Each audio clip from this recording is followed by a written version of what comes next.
Okay, so, hi everybody, in case you don't know this yet. My name is Brian J. Alexander. I am the author of Rise of Tears, series Tears of Hatsunae. So I'm going to read the prologue.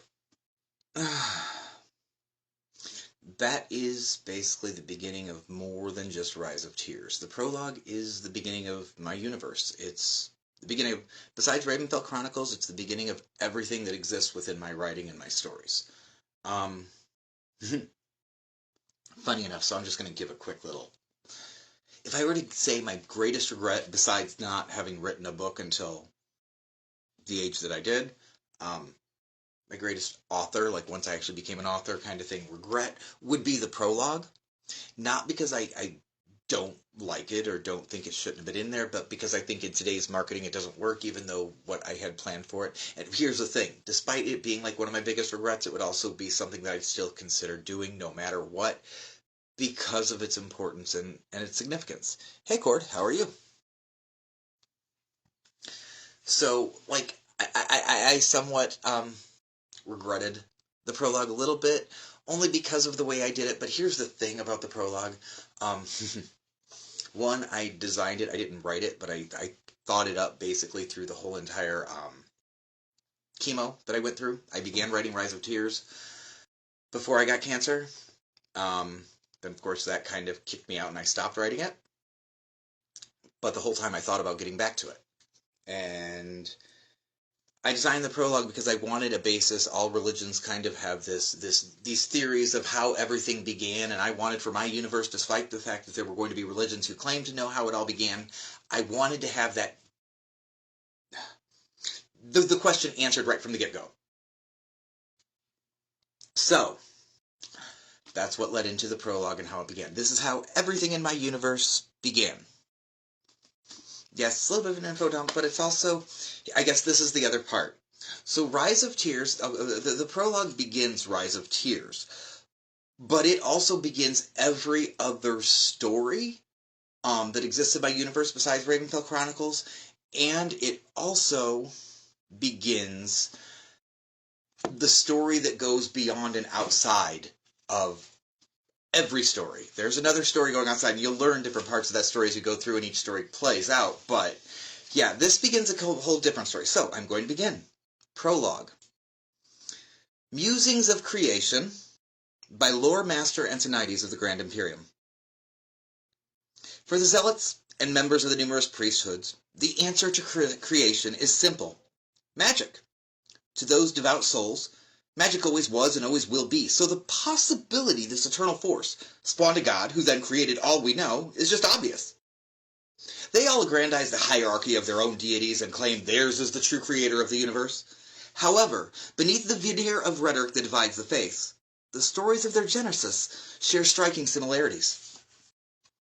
The philosophers and scientists of our time contest these superstitious beliefs, arguing against blind faith with facts and scientific theory. What is their answer? Energy. Energy in the most layman of forms is simply the potential for change.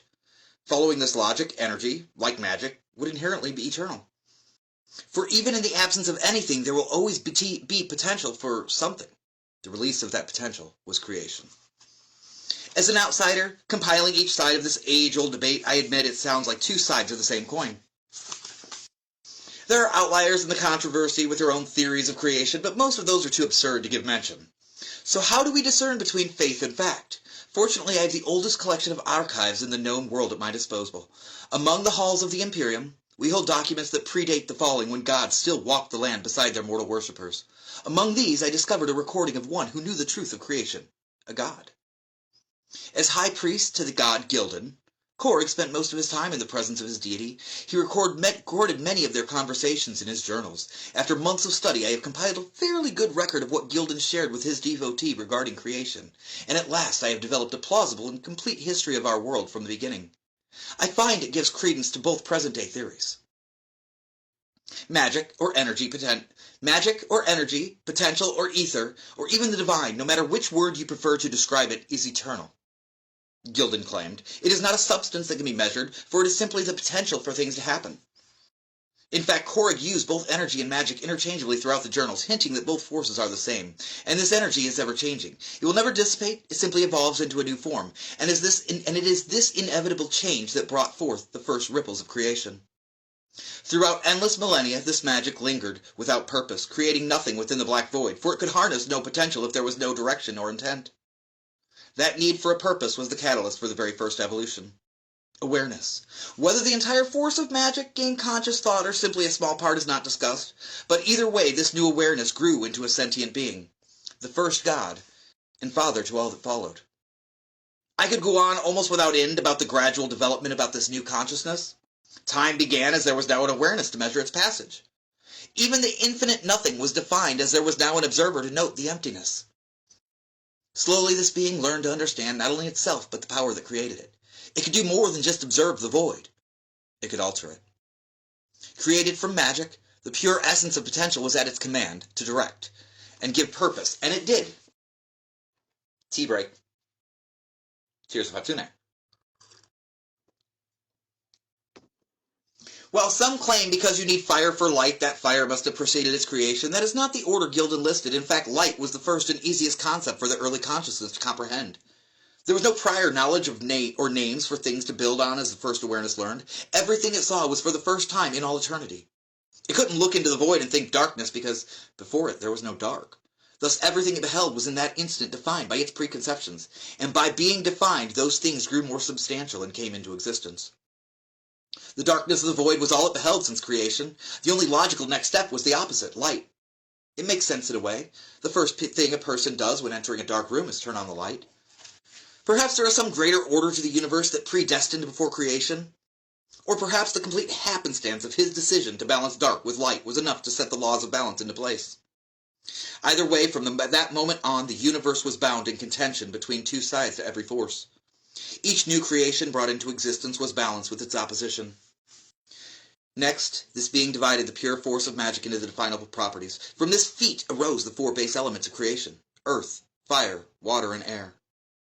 Fire was countered by water, air was countered by earth, and so began the creation of the universe. Its initial attempts were clumsy and ill-conceived. The first fiery suns burned hot and fierce, but only for short moments, as they had no fuel to sustain them. The first planets were bare as lumps of stone, floating endlessly through space. Water inherently defied its every command, for without gravity or defined boundaries, its natural properties made it difficult to contain. Air was something of a frustration to the young god. Not only did it share the uncontrollability of water, but in many forms it couldn't even be seen.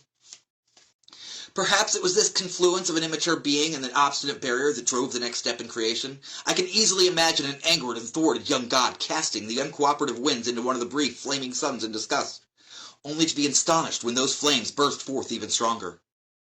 Either way, the creations quickly advanced with the discovery of mixing elements. They call this time the Great Expansion as the new god experimented. He sent his creation spinning off into the void to banish its emptiness. Suns fueled with compressed gases whirled into the nether, burning for eons as they aimlessly wandered. Molten planets, fiery hot within their earthen cores, were cast out as well. Worlds with oceans and winds and mountains were flung out in multitudes. Despite this diverse array of creations, the first god grew bored. It was continually growing with each moment of existence, while the things it created changed little. They didn't advance, develop, or grow, they merely existed. Unlike the worlds derived from individual parts of magic, the first god was composed of the pure essence of ether. But it didn't want another insubstantial, all-encompassing consciousness like itself. It wanted to create something with substance and form and endowed with the essence of purpose and potential. It was this endeavor that created the first true world, our world, Illyria. The god forged an earthen sphere and set its heart aflame. It cooled and hardened the surface with water and air. Then it used those same forces to carve the features. It cloaked the planet with the void and set a burning sun in physical form it would place nearby to grant the new world light. Then once the physical form was cast, it imbued the world with the pure force of potential, and in so doing, granted it a spirit. It was primitive as beings go, but it was a magnificent achievement. It wasn't completely sentient, but it had a purpose behind its existence. The god granted Illyria one guideline for its creation: evolve and grow. This new presence was inextricably bound to the planet, and its continued existence was dependent upon the world's well-being. One could easily theorize that Illyria was the first living thing ever. It didn't talk or interact, but it served its purpose. Through slow manipulation of the elements around it, Illyria became a living, changing entity. No one could comprehend the span of eons the first god spent watching, enamored with its handiwork. But a rather momentous event changed everything, and the days of non-interfering observer ended forever. Tea of Hatsunae break. Life.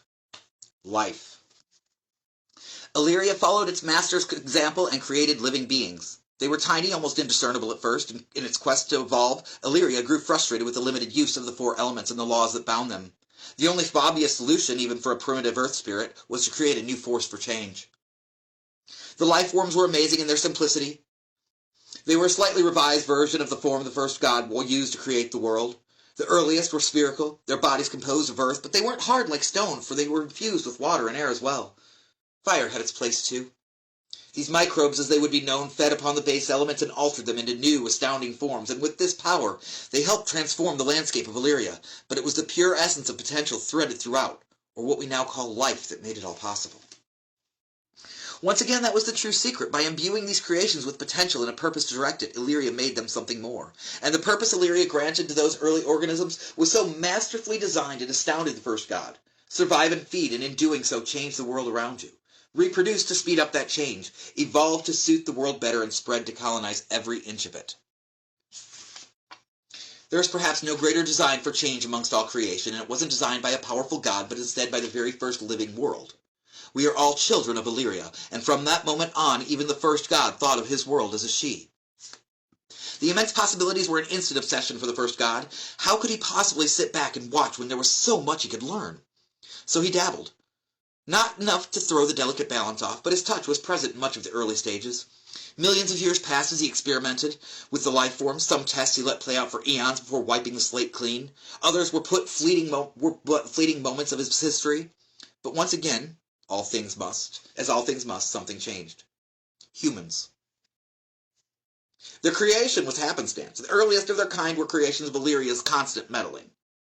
But when the first god came upon those tree-dwelling primates, he was enamored. Not only were they amusing, but they maintained a weird kinship, a family, and these bonds intrigued him.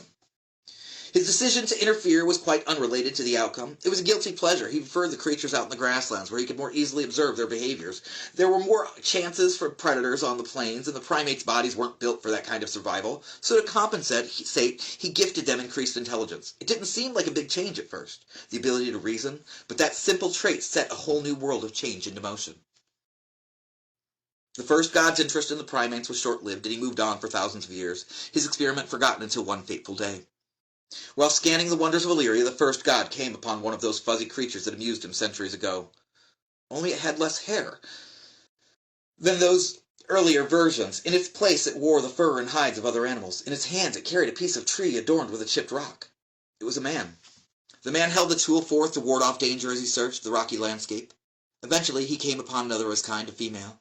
She was gravely wounded. Blood splattered across the rocks. There was no potential for life within her. The male primate wailed in anguish at the loss, and as the first god contemplated the creature's situation, he left the being's grief. Let me repeat. And as the first god contemplated the creature's situation, he felt the being's grief. For if he ever had a companion, he would mourn its loss as well. He had watched the cycle of predator and prey numerous times without emotion, but something about this death affected him profoundly. Then the man did something that would alter the course of history. He looked up into the sky in desperation and screamed, "Why?" The first god was insubstantial, so his presence wasn't designated to that specific spot in the sky, any more than it was to any other place in the universe. But at that moment, it felt like that tiny being was looking straight at him and imploring him for answers. It was the first time the first god was ever acknowledged. He never even realized the existence of language until that very moment, but he understood what that torturous cry meant. And without consideration for the delicate balance, he responded. In a flash of light, the first god sealed the female's wounds and reawakened the force of potential within her.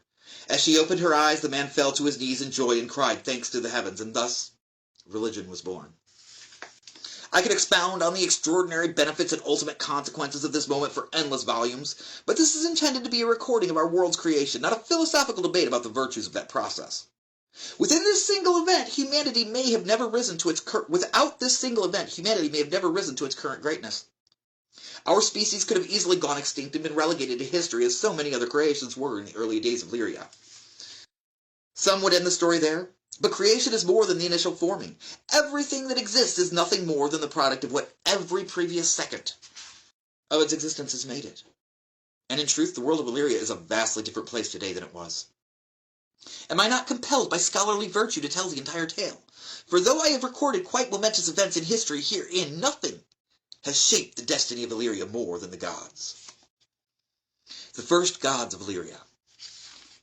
Tea of Hatsunae. The first gods of Illyria. The first god was overwhelmingly stricken with uncertainty and doubt. He was convinced his intervention would shatter the delicate balance of his masterpiece. Resurrecting the female was even a surprise to him. His decisions in the past were carefully thought out. But this was spontaneous and foolhardy. There was no logic behind what he did. Instead, he acted in response to something completely new, an emotion. Before that moment, he never interacted with his creations. He managed everything through deductive reasoning or petty interest. He'd felt something like emotions before, like joy at success or curiosity at what might happen, but none ever induced him to act without forethought. That disturbed the first god, and in response he withdrew from Illyria to contemplate these new changes. The abandonment inevitably didn't last. The first god had too many questions to decide on a new course, and his curiosity eventually got the best of him. The brief respite for the first god was a year for the humans. Much had changed since that fateful day. The stone slab where he resurrected the female was raised high upon a dais. All sorts of items adorned it, shiny baubles, precious stones, animal hides and bones, and amongst the clutter even a few human skulls. A chaotic sprawl of lean-tos stood around the monument, where dozens of humans bustled up and down muddy paths, but what the first god beheld in the surrounding grasslands horrified him.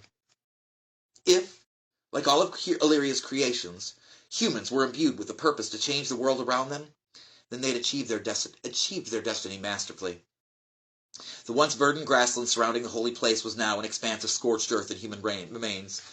More dilapidated tents ringed the outer edges of the desolation. The humans were battling for control of the place because of him, and they were massacring each other in the process. The first god knew he couldn't allow it to continue. The battle was in danger because the balance was in danger because of his actions, and it was his duty to fix it. But there could be no spontaneous solution.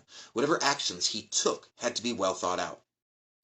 The first god knew any option he chose would be a grand experiment, no matter how well he thought it out. He refused to resort to mass extinction. Within these humans he saw infinite potential for the advancement of Illyria. They just needed guidance.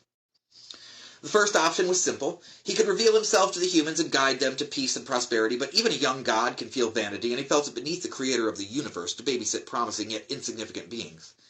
Besides, guiding them would require time and close attention. The urge to begin populating the universe with other living worlds was already impeding on his interest in Illyria. He needed something revolutionary. He needed to create other beings like himself.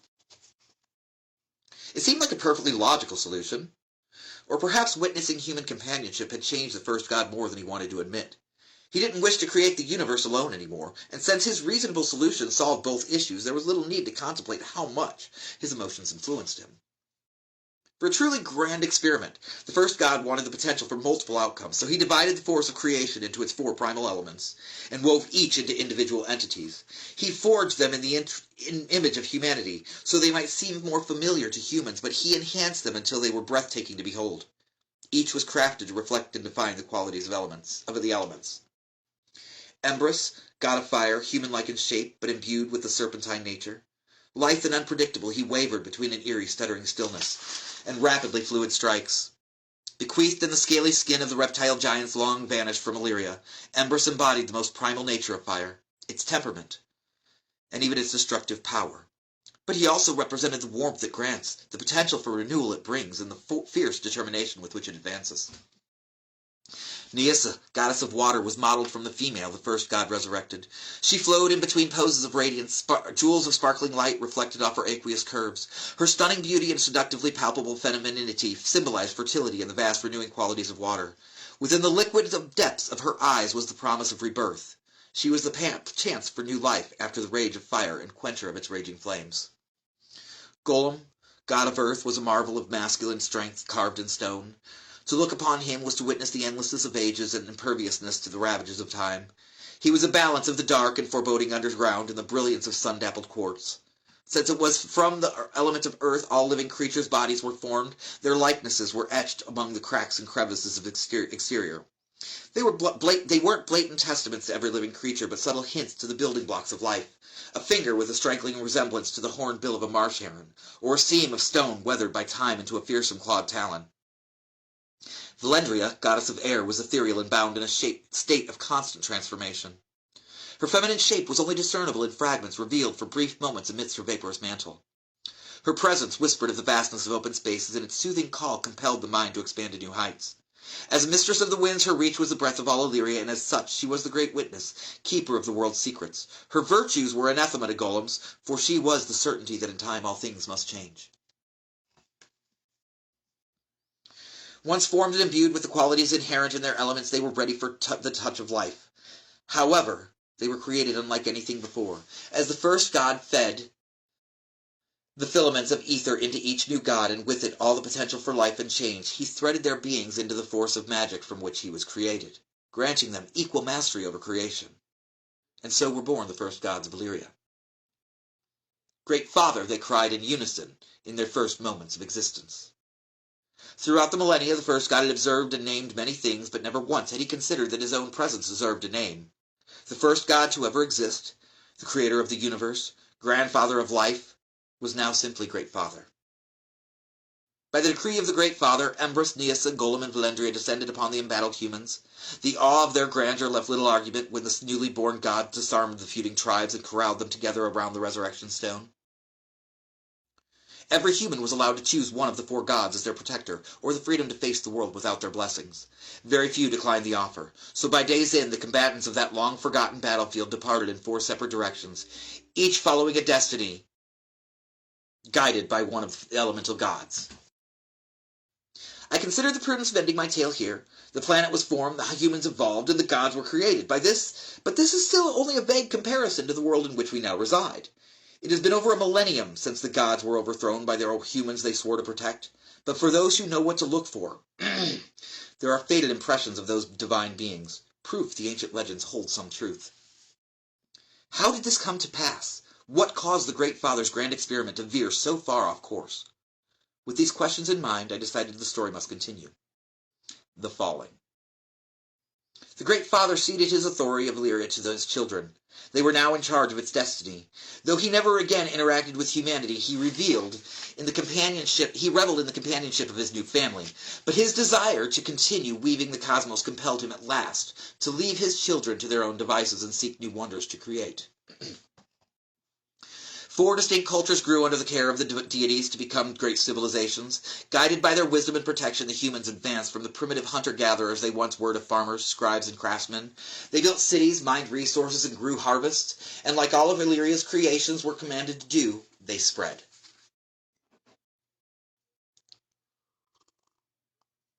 Inevitably, this led to encounters between the groups after generations of isolation. There were crashes at first, as each faction had developed distinct differences since their separation. The divisions led to bloodshed, and eventually the four gods convened to forge a pact to maintain the peace. They set boundaries and resolved conflicts, and they developed a covenant of laws to ease the inexorable merging of cultures. Perhaps, if the Great Father created them from pure ether, it would have been impossible. But in bequeathing his children with physical forms, he unknowingly granted them another gift. With their father's absence, the young gods were reliant on each other for divine companionship, and some of these encounters produced astonishing results. They could reproduce, and the offspring of these couplings were gods in their own right. The second generation of Illyria's gods was a blending of their parents' attributes, thus creating an even more diverse array of the lesser elements. A god of storms, of mists, of ice, the possibilities were infinite. And each new deity staked out a claim among the humans. It was a chaotic time, and the covenant of peace nearly unraveled. Wars ignited, and the gods unleashed their divine powers indiscriminately upon the lands and followers of their rivals. In the process, they nearly destroyed the life force of the world. It was the pained summons of Illyria's spirit that finally ended the destruction.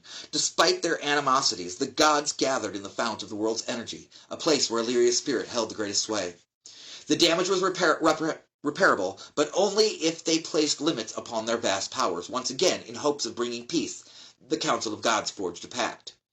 From that moment forward, the gods' powers were bound to their followers and the lands they occupied. There would be no more plagues cast upon rival tribes or volcanoes erupting within enemy cities. They forever bound their divine potential to the strength and numbers of those who worship them. Should they arrogantly lead their followers to death, they would risk losing all believers and with them influence over the world of Illyria. All new divine children swore the same oath to Illyria. Both parents were then required to grant their offspring a fraction of their followers so they could hold influence over the land as well.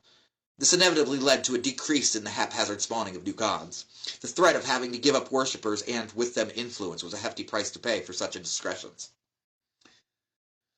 It would be the last time the gods of Illyria held an accord to ensure the betterment of their world, for this final pact had drastic unforeseen repercussions. It kept the peace for a few centuries, but an unfortunate natural occurrence sent a shockwave through the ranks of deities. A plague broke out among a small population of one of the lesser gods. Before anyone could manifest a cure, every man, woman, and child lay dead. It was the first time the pact's consequences were unleashed. One among them had lost all their followers and was severed from holding influence over the world of Illyria. What they didn't expect was how that price would be paid. They were beings created from the pure force of potential, their very existence tied to the infinite possibilities their presence could bring. Without followers, the pact denied them that, and with it all the potential of their existence. Varun, god of the marshes, wasn't simply exiled from affecting the world. He vanished, the potential of his existence lost for all eternity. Gods could die. Reactions were immediate and as diverse as the gods themselves. Their lives were bound to their followers. Every human death was a step towards oblivion, and since the laws of balance required death in opposition to life, there was little they could do to prevent it altogether. But every step imaginable was employed to protect their now immeasurably precious humans. The obvious solutions were the first to be deployed: increased longevity, physical changes to strengthen the human form. One goddess went so far as to transform her people into sentient trees to enhance their longevity and ensure survival. A nearby city cleared the forest to build bigger walls. In the end, she went the way of Varun. There were mass exoduses of whole populations as their frightened deities led them into hiding to shield them from the world's dangers. Some vanished into the solace of the mountains' depths, others melded into the great wilds, becoming one with the nature around them.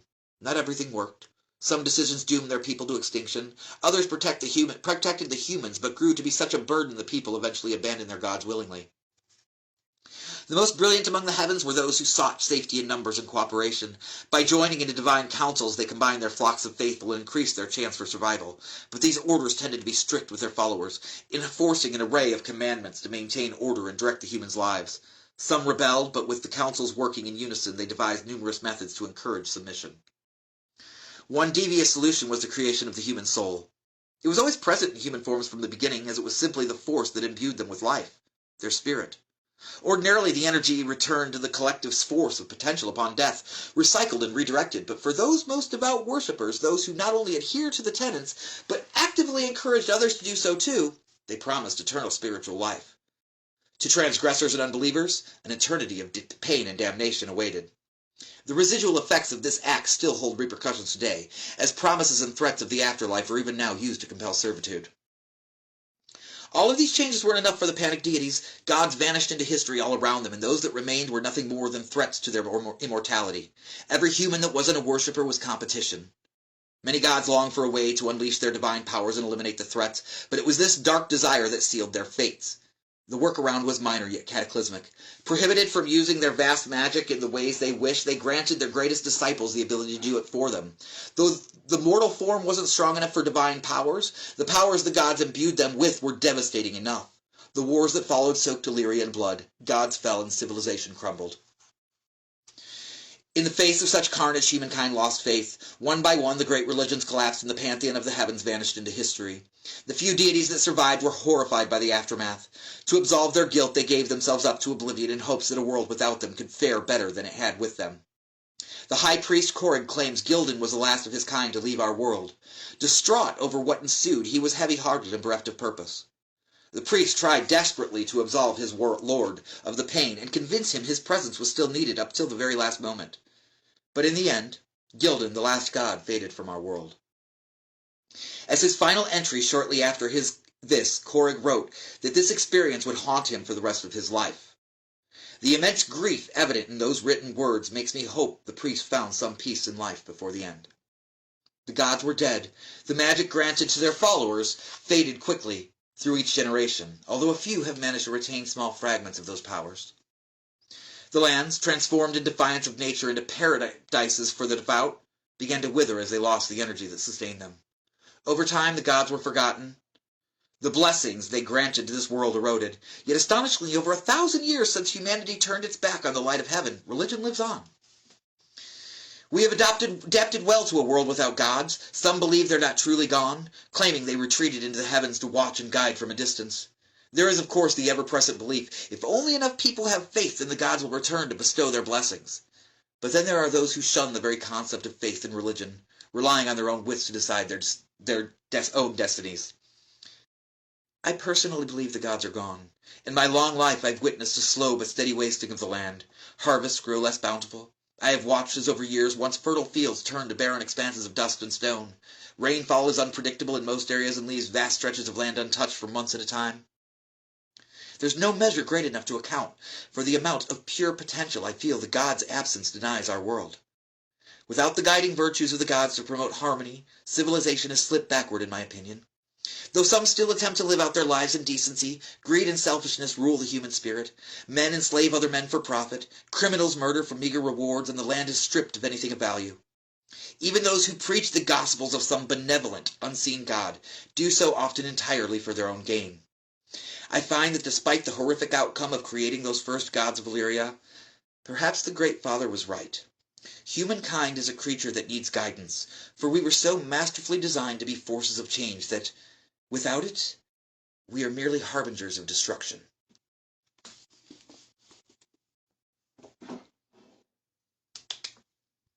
And that is the end of the prologue of Rise of Tears, and the genesis of my universe and the genesis of the first living world.